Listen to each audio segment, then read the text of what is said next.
Bismillahirrahmanirrahim. Assalamualaikum warahmatullahi wabarakatuh.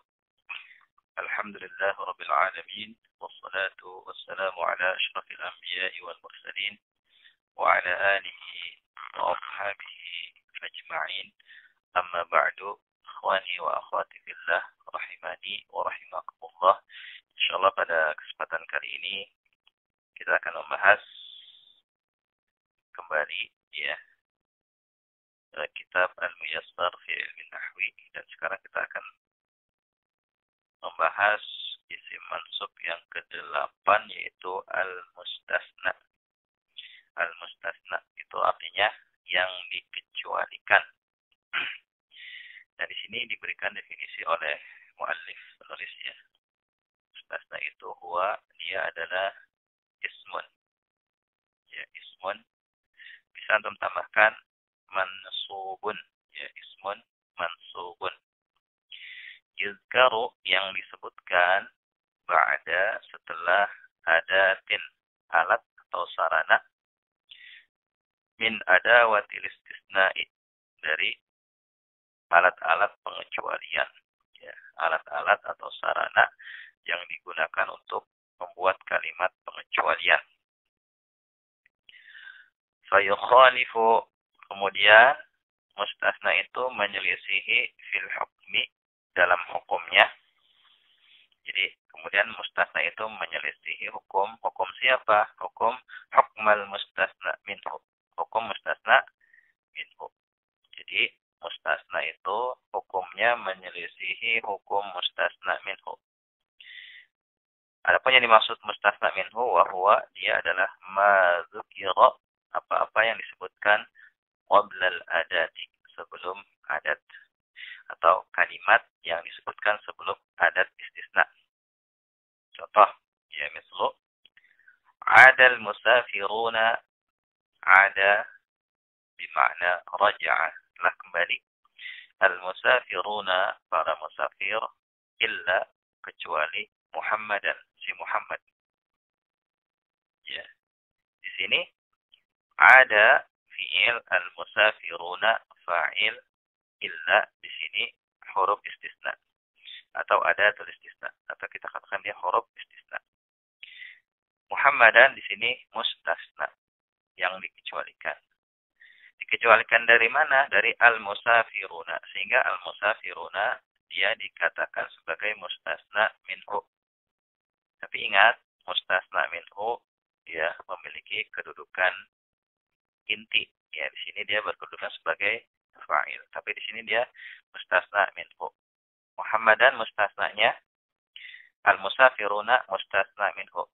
Muhammadan mustasna yang dikecualikan, al-musafiruna tempat pengecualian. Ya, Muhammad dikecualikan dari mana? Dari al-musafiruna. Berarti al-musafiruna di sini mustasna minhu, tempat pengecualian. Dan kalau kita perhatikan ya pada kalimat ini, pertama Muhammadan ini mustasna, ya kan, mustasna. Kemudian di sini dia menyelisihi hukum mustasna minhu, menyelisihi hukum al-musafiruna. Di sini al-musafiruna dihukumi kembali.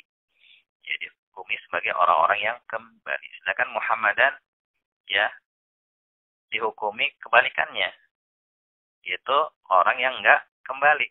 Nah, ini maksud dari mustasna itu menyelisihi hukum mustasna minhu. Ya, jadi al-musafiruna dihukumi sebagai orang-orang yang kembali, tapi Muhammadan ya sebagai mustasna dia justru menyelisihi hukum mustasna minhu. Pada kalimat ini, kalimat istisna, kalimat pengecualian, ya di sini ada adatul istisna. Adatul istisna itu ada yang berupa huruf, ada yang berupa isim, ada yang berupa fi'il. Ya. Maka kita baca contoh yang satu lagi. Najaha, telah sukses, berhasil atau lulus. Al-auladu, para anak-anak, illa, kecuali Adiyan, si Adi. Najaha fi'il, al-auladu fa'il, illa harful istisna, huruf istisna, Adiyan di sini mustasna. Ya, mustasna minhunya al-auladu. Jadi kalau kita mau i'rab aliyan di sini mustasna mansub wa alamatu nasbihi fathah li'annahu ismun mufradun. Wa adawatul istisna'i, adapun alat-alat pengecualian ya adalah sebagai berikut ya. Illa, ghaira, siwa, khala, ada, hasya. Ini semuanya maknanya kecuali. Bedanya di mana? Illa ini huruf. Illa ini ya telah disepakati oleh para ahli bahasa, dia itu adalah huruf. Sehingga kita kalau mengi'rabnya illa itu harful istisna. Sedangkan ghaira dan siwa ini isim. Ya, isim. Adapun khala, ada, dan hasya bisa kita anggap sebagai huruf dan masuknya ke dalam kelompok huruf jar. Ya, sehingga isim yang terletak di depannya nanti majrur karena sebagai masbuk bi harfil jar. Bisa juga kita menganggapnya sebagai fi'il madhi sehingga nanti di depannya itu kita baca mansub ya karena sebagai maf'ul bih. Ya, nanti akan kita bahas ya perinciannya. Ya, demikian definisi ringkas tentang al-mustasna. Nah, berkaitan dengan pembahasan mustasna ini, ya, ada beberapa istilah yang harus kita pahami. Yang pertama istilah mustasna sendiri. Yang mustasna itu definisinya sudah dijelaskan, yaitu isim mansub yang terletak setelah adawatil istisna. Ya, adat min adawatil istisna. Itu mustasna. Kemudian ada mustasna minhu. Mustasna minhu itu artinya tempat pengecualian. Jadi mustasna itu dikecualikan dari mana? Maka itulah mustasna minhu, tempat pengecualian. Ada mustasna minhu pada contoh di atas. Ya, adal musafiruna illa Muhammadan. Muhammadan mustasna minhunya al-musafiruna. Pada kalimat najahal auladu illa aliyan. Aliyan di sini mustasna, al-auladu mustasna minhunya. Jadi ada istilah mustasna dan ada istilah mustasna minhu. Nah, kemudian ya, berkaitan dengan pembahasan mustasna ini ada istilah-istilah lain ya yang berkaitan dengan kalam atau kalimat yang terletak sebelum adawatul istisna. Seperti misalnya kita ambil contoh illa. Illa. Nah, kita ingin menetapkan i'rab atau kedudukan isim yang terletak setelah illa. Itu caranya dengan kita mengkaji kalimat yang terletak sebelum illa. Ya, kalimat yang terletak sebelum illa kita kaji dulu kalimat itu bentuknya apa. Dan bentuk kalimat yang terletak sebelum illa itu ada 3 macam. Yang pertama kalimatnya itu tamun dan mujabun. Tam dan mujab. Kedua kalimatnya itu tam tapi manfiyun, manfi. Dan yang ketiga kalimatnya naqis manfi. Jadi ada 3 macam kalimat yang terletak sebelum illa yang harus kita kaji, harus kita tentukan kalau kita ingin menentukan i'rab isim yang terletak setelah illa atau terletak setelah ada tulis istisna. Yang pertama kalimatnya itu tam dan mujab. Tam maksudnya itu dalam kalimat itu ada mustasna minhu-nya. Ya, ada mustasna minhu-nya. Sebab nanti ada kalimat yang tidak ada mustasna minhu-nya. Sedangkan mujab sendiri kalimat itu positif. Tidak ada penafian. Ya, kita tidak ada huruf nafi misalnya. Tidak ada nahi. Ya. Jadi kalimatnya positif. Pada contoh-contoh di atas itu kalimatnya positif. Dan tam. Ada mustasna minhu-nya. Atau seperti contoh di sini. Pada contoh-contoh kalimat pembahasan mustasna bi illa misalnya najahat tullabu illa hasanan. Ya, para siswa berhasil kecuali si Hasan. Ini kalimatnya tam, sempurna karena ada mustasna minhu-nya di situ, at-tullabu. Jadi maksud sempurna ini bukan maksudnya jumlah mufidah, bukan, tapi maksudnya adalah ada mustasna minhu-nya. Ya, dzukira mustasna minhu. Sini kalimatnya tam, ada mustasna minhu-nya yaitu at-tullabu. Kemudian dia mujab, ya, yaitu tidak ada penafian. Ya, tidak ada huruf nafi misalnya, di situ nggak ada, kalimatnya positif. Sedangkan keadaan yang kedua, kalimat yang kedua itu yaitu tam, ya, tam ada mustasna minhu-nya cuma nafi. Seperti pada contoh di sini, ma najahal tullabu illa hasanan aw hasanun. Ya. Tidak berhasil para siswa kecuali si Hasan. Nah, di sini kalimatnya tam, ada mustasna minhunya itu at-tullabu. Tapi di sini kalimatnya manfi, ada huruf ma di situ yang artinya tidak. Ya, kalimatnya negatif. Nah, ini kalimat yang kedua, ya, keadaan kalimat yang kedua. Kemudian yang ketiga, kalimatnya itu nakis. Nakis maksudnya tidak ada mustasna minhunya dan dia manfi. Ya. Nakis pasti manfi. Sebab kalau nakis tam nakis tapi mujab, nanti kalimatnya jadi rusak. Ya. Jadi aneh. Contoh di sini, ma najaha illa hasanun. Tidak lulus, tidak berhasil kecuali si Hasan. Di sini kalimatnya nakis. Nakis, bukan tam. Karena tidak ada mustasna minhunya. Hasanun dikecualikan dari mana? Nggak ada di situ. Disebutkan mustasna minhunya. Kemudian kalimatnya manfi, ada ma di situ. Nah, ini 3 macam kalimat yang berkonsekuensi untuk mempengaruhi ya i'rab isim yang terletak setelah illa. Nah, sekarang kita bahas terlebih dahulu mustasna menggunakan illa, ya. Al-mustasna bi illa. Ya, kaidah yang berkaitan mustasna bi illa ini harus dipahami baik-baik supaya nanti kita bisa memahami pembahasan mustasna dengan adat istisna yang lain.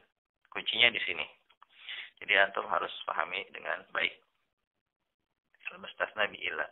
Al-mustasna bi illa, isim yang terletak setelah adat istisna, ya, illa, itu ada 3 keadaan. Idza kana al-kalamu, apabila kalimat, ya, kalimat yang terletak sebelum illa itu tamman, di sini sepertinya kurang tasydid, ya. Tamman mujaban. Kalimatnya tam dan mujab. Kalimatnya tam berarti ada mustasna minhunya dan mujab, tidak ada penafian. Maka isim yang terletak setelah illa wajaban nasbu, wajib mansub sebagai mustasna. Contoh di sini najahal tullabu illa hasanan. Ya, tidak berhasil, tidak sukses para siswa kecuali si Hasan. Najaha fi'il, at-tullabu fa'il, illa harful istisna, hasanan mustasna mansub wa alamatu nasbihi fathatun li'annahu ismun mufradun.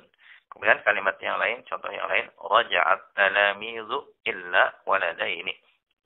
Telah pulang para siswa kecuali 2 anak laki-laki. Raja'a fi'il, at-talamizu fa'il, illa huruf istisna, waladaini mustasna mansub wa alamatu nasbihi al-ya'u li'annahu musanna. Ya, jadi kalau kalimat sebelum illa itu tamujab, maka isim setelah illa wajib mansub sebagai mustasna. Kemudian keadaan yang kedua. Idza kana al-kalamu, apabila kalimat yang terletak sebelum illa itu tamman manfiyan. Tam, ada mustasna minhunya tapi dia manfi. Maka jazan nasbu, boleh kita baca mansub, ya, isim setelah illa boleh kita baca mansub sebagai mustasna. Wal itba', boleh juga itba', kita jadikan dia sebagai badal dari mustasna minhu. Contoh, ma najahal tullabu illa hasanan au hasanun. Tidak berhasil para siswa kecuali si Hasan. Ma di sini harfu nafyin, ya, huruf nafi. Ma nafiyah di sini mabni, ya. Najaha fi'il, at-tullabu fa'il, illa huruf istisna, hasanan. Ya, kalau kita baca hasanan berarti dia mustasna mansub wa alamatu nasbihi fathatun li'annahu ismun mufrad. Tapi kalau kita baca hasanun, maka dia badal min fa'il.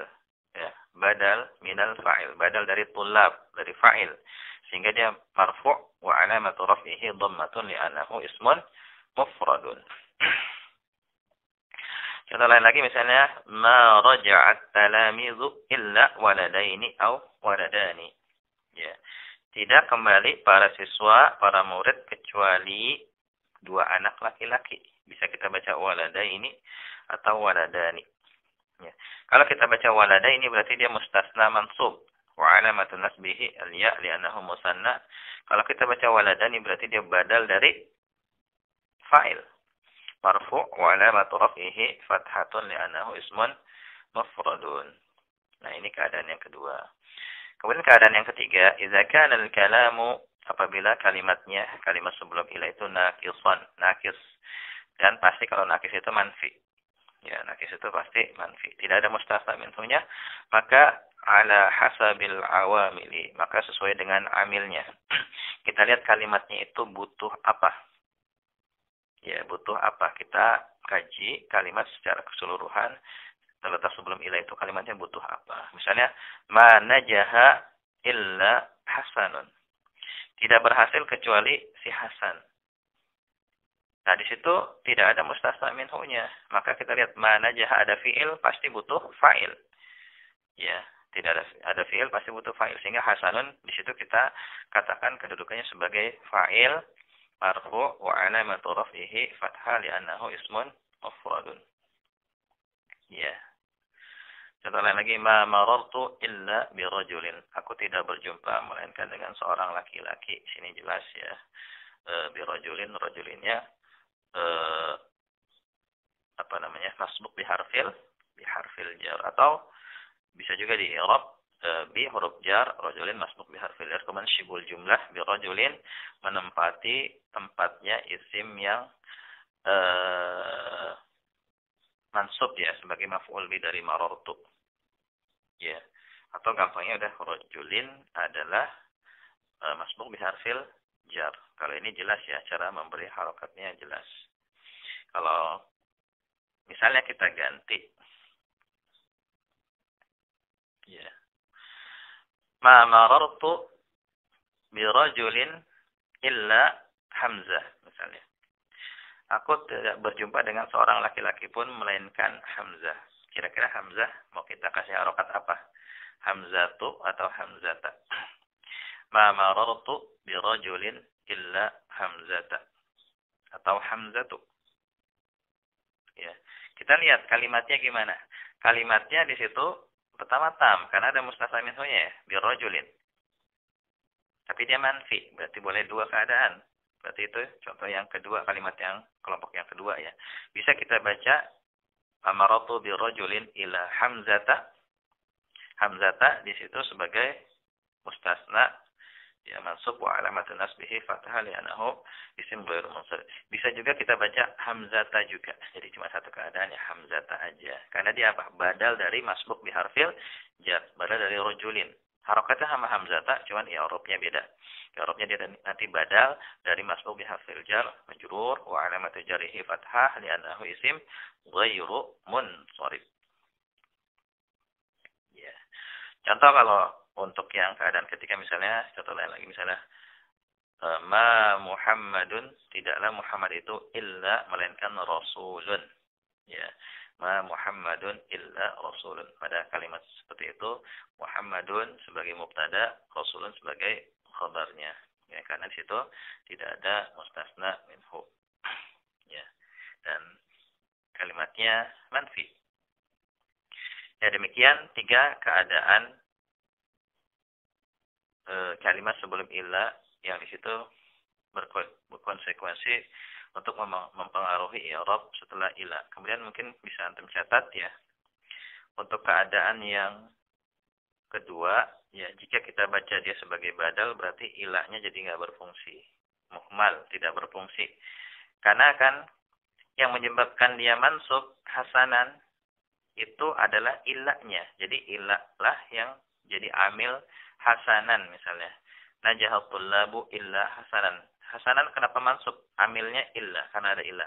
Tapi ketika kita baca badal, jadi illahnya ini jadi nggak berfungsi. Hanya memberi pengaruh makna aja. Sama juga dengan pembahasan yang ketiga. Ketika kalimatnya itu nakis dan manfi, maka ilahnya itu jadi nggak berfungsi. Ya, hanya memberi pengaruh makna saja. Ada makna kecuali di situ. Ya. Jadi makna kalimatnya jadi sebenarnya mirip ya. Kurang lebih mirip, misalnya mana jaha illa hasanun, tidak berhasil kecuali si Hasan, berarti yang berhasil siapa? Si Hasan aja kan. Jadi kalimatnya sama dengan ma sama ilahnya kita buang, jadi najaha hasanun, Hasan berhasil. Cuma nanti ya berbeda, jadi cita rasa kalimatnya. Ya. Nah, ini pembahasan mustasna bi illa. Ya, mustasna bi illa. Dan ini harus dipahami terlebih dahulu ya sebelum kita membahas mustasna bi ghair dan siwa. Ya kan ini nanti nyambung dengan pembahasan mustasna bi illa. Ya, ketika kita ingin menentukan harokat ghair, mau ghairu atau ghairi, itu harokatnya mengikuti harokat isim yang terletak setelah illa. Jadi harus kita pahami tiga keadaan ini, baru nanti kita bisa ya memberi harokat ghair. Adapun siwa tulisannya tetap seperti itu karena dia isim maksur ya berakhiran alif dan alif tidak bisa diberi harokat. Cuma nanti i'rabnya ya ada yang muqaddarah dhamma muqaddarah atau fathah muqaddarah atau kasrah muqaddarah. Ya tapi tulisannya tetap seperti itu. Cuma kalau kita pengen mengi'rab kita harus mengkajinya terlebih dahulu. Ya, barangkali ini yang bisa kita bahas pada pembahasan al-mustasna. Ya, silakan difahami baik-baik. Semoga bermanfaat. Wallahu a'lam bishawab. Subhanakallahumma bihamdika asyhadu an la ilaha illa anta astaghfiruka wa atubu ilaik. Assalamualaikum warahmatullahi wabarakatuh.